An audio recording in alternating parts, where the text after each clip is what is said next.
Bismillahirrahmanirrahim. Assalamualaikum warahmatullahi wabarakatuh. Selamat pagi anak-anak. Di pertemuan kedua kali ini kita akan membahas tentang materi birrul walidain, yang mana kelanjutan dari materi pertama kemarin. Hasil dari jawaban kalian semuanya sudah bagus, alhamdulillah. Sekarang marilah kita simak bersama-sama materi tentang birrul walidain. Sebelum kita melanjutkan, marilah kita awali dengan doa. Mudah-mudahan apa yang kita harapkan dan apa yang kita cita-citakan Allah Subhanahu wa taala dikabulkan, dan apa yang orang tua kita usahakan, mendoakan kita semuanya semoga kita semua mendapatkan ilmu yang bermanfaat ala hatinya, ala ilmunya. Saudara, semoga bersebelas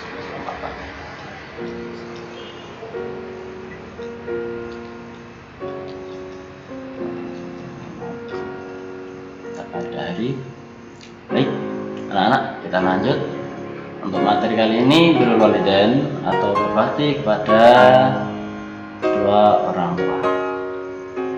Birrul walidain sendiri itu langsung berasal dari Rasulullah, yang memiliki arti dari birrul walidain terdiri dari dua kata, yaitu birrul dan walidain.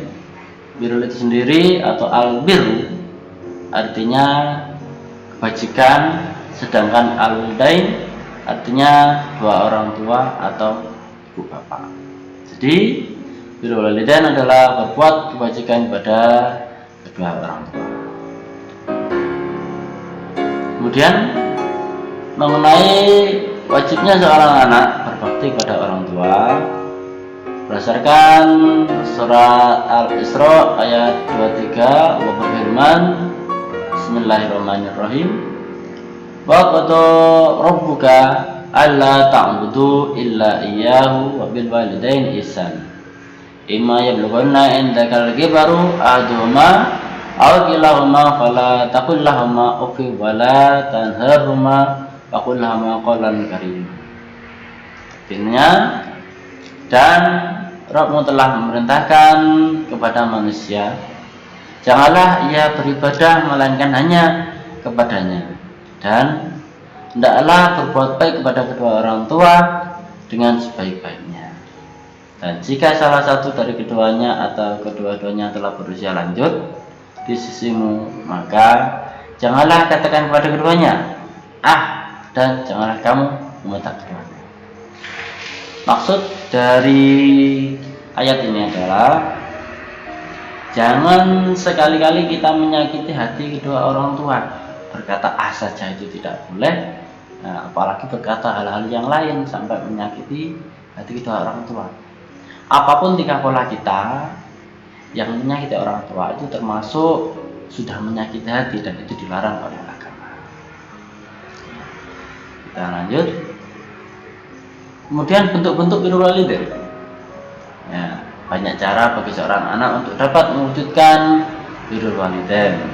Yang pertama, mengikuti keinginan dan saran orang tua, baik masa pendidikan, pekerjaan maupun masalah lain. Jadi kalian apabila sama orang tua diberi saran, jangan sampai langsung menolaknya, diresapi, didengarkan dengan baik, karena pasti tidak ada orang tua yang akan menjerumuskan anaknya ke lubang hitam. Dari itu kita harus mematuhinya, dan apabila itu tidak sesuai dengan norma agama, baru kita boleh menolaknya. Seperti apa? Dari itu setiap ucapan yang disampaikan oleh orang tua kita harus meresapinya terlebih dahulu, jangan langsung.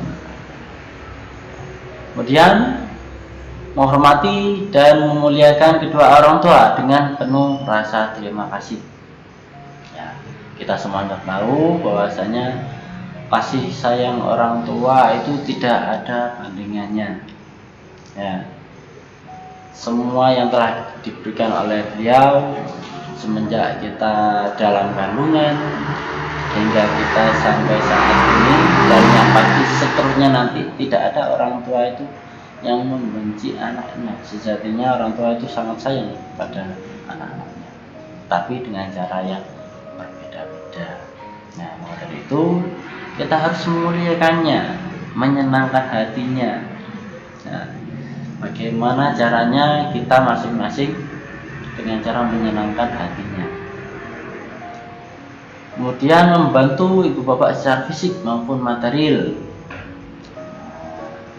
Kita semuanya pastinya tahu latar belakang kedua orang tua kita. Jangan sampai mengeluh kalian berasal dari latar belakang mampu ataupun tidak mampu, karena itu bukan sebuah tolak ukur. Ya. Karena kita semuanya di sini, ya, sekarang dan seterusnya itu semuanya sudah ada hitungannya. Maka itu jangan sampai merasa kurang dan kurang. Kalian sudah beruntung, ya, memiliki kedua orang tua. Bayangkan apabila salah satu atau keduanya sudah wafat,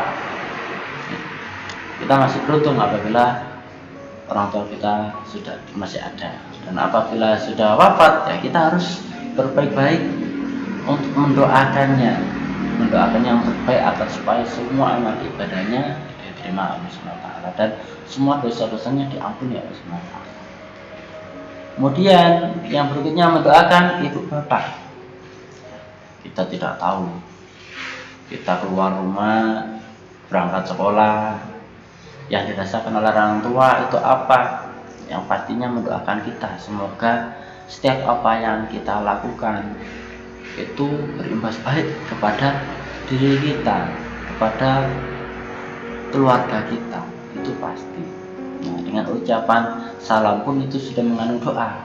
Contohnya Assalamualaikum. Nah, kalian pastinya setiap berangkat keluar dari rumah mengucapkan salam. Nah, kalau tidak mengucapkan salam, ingat merealisasikan harus mengucapkan salam. Assalamualaikum, semoga keselamatan terlimpahkan atasmu. Waalaikumsalam. Orang tua kan pasti membalas Waalaikumsalam warahmatullahi wabarakatuh. Semoga keberkatan tercurahkan terlimpahkan atasmu pula.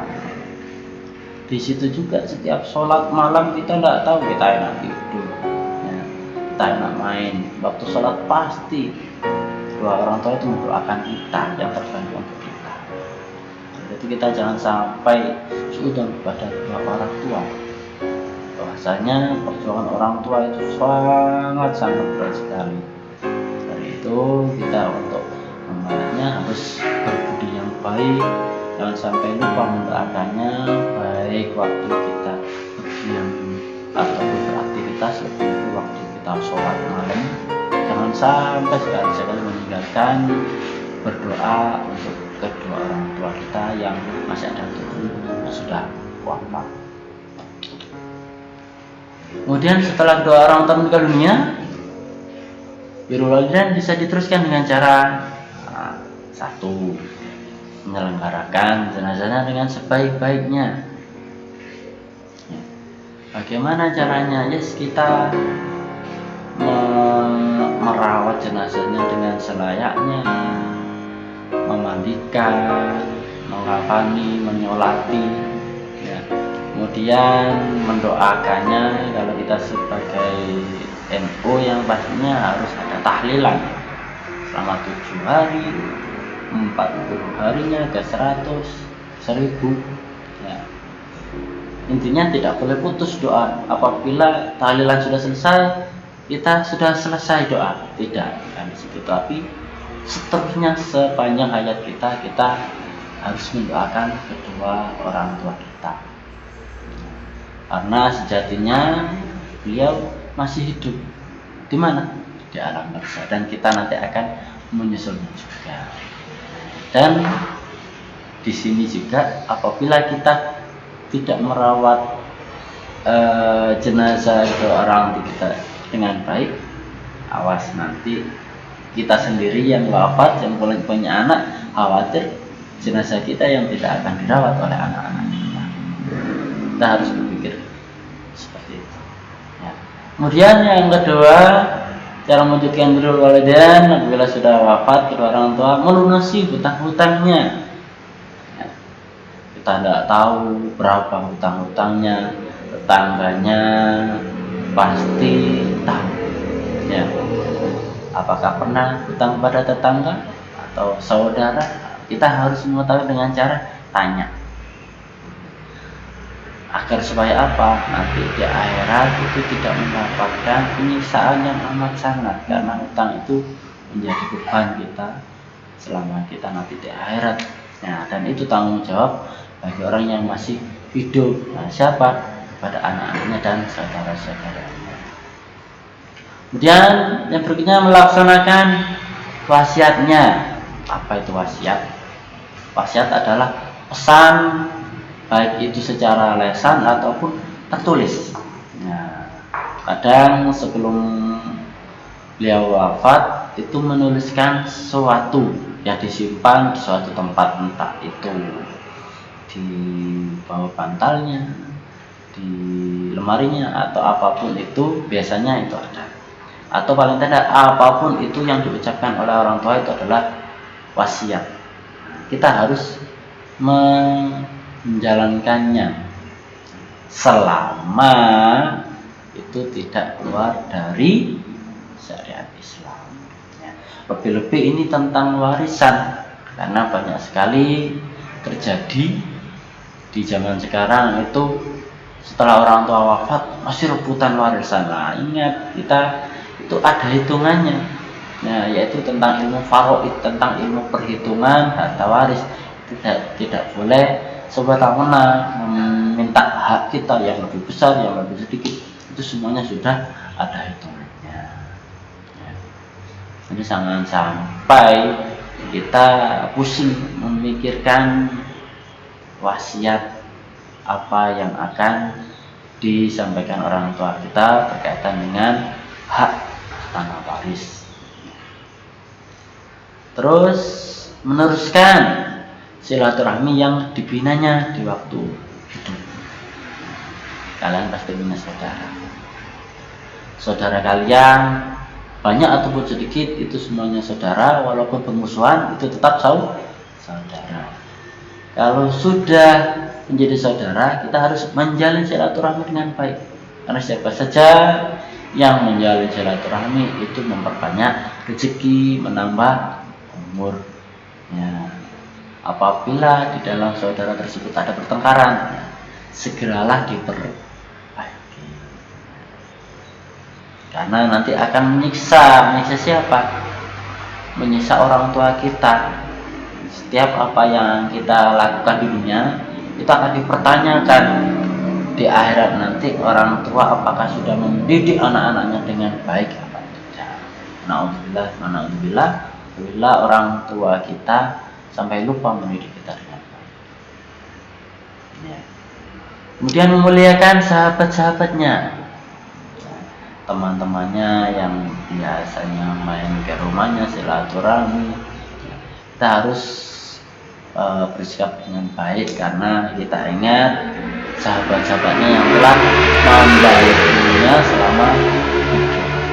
Kemudian mendoakannya agar supaya kita selalu mendapatkan keberkahan di dalamnya. Dan sekarang sebaliknya, ukukul walidain, atau lawan kata dari birrul walidain yaitu ukukul walidain. Apa itu? Jadi ukukul walidain artinya mendurhakai kedua orang tua. Nah, tadi kita berbakti kepada orang tua, sekarang sebaliknya, mendurhakai kedua orang tua. Ini sesuai dengan tuntunan Rasulullah yang disebutkan dalam hadisnya, yaitu dosa-dosa besar adalah mempersekutukan Allah, durhaka kepada orang tua, membunuh orang, dan sumpah palsu. Siapa yang biasanya sering sumpah? Nah, mudah-mudahan mengucapkan sumpah ya. Kemudian durhaka kepada kedua orang tua adalah dosa besar yang sangat dibenci oleh Allah, sehingga azabnya disegerakan oleh Allah di dunia ini. Kalian ingat kisah-kisah seorang anak yang dirubah menjadi batu, seorang anak yang berubah menjadi binatang. Seorang anak yang dikuburkan itu buminya tidak menerima lah. Itu beberapa gambaran kedurhakaan anak kepada orang tua. Ada yang kalanya sebuah kisah seorang anak yang tidak bisa mati-mati karena pernah menyakiti kedua orang tua, hingga seorang anak tersebut oleh Rasulullah akan dibakar secara hidup-hidup. Dari sini orang tua tersebut mendengarkan bahwasanya anaknya akan dibakar. Ya, namanya orang tua sangat sayang terhadap anaknya. Semua apa yang pernah dilakukan oleh anaknya langsung diampuni olehnya. Seketika itu langsung anaknya mengucapkan syahadat. Jadi jangan sampai sekali-kali menyakiti kedua orang tua, lebih-lebih mendurhakainya. Jadi hormatilah kedua orang tuamu, sayangi mereka, buatlah mereka bangga dan bahagiakanlah mereka. Kalau bukan kita, siapa lagi? Kalau bukan mulai sekarang, kapan lagi? Ya, jangan sampai menunggu hari esok sebelum ajal merebut. Ya, sekian. Terima kasih. Itu saja singkat materi yang saya sampaikan. Mudah-mudahan bermanfaat. Wassalamualaikum warahmatullahi wabarakatuh.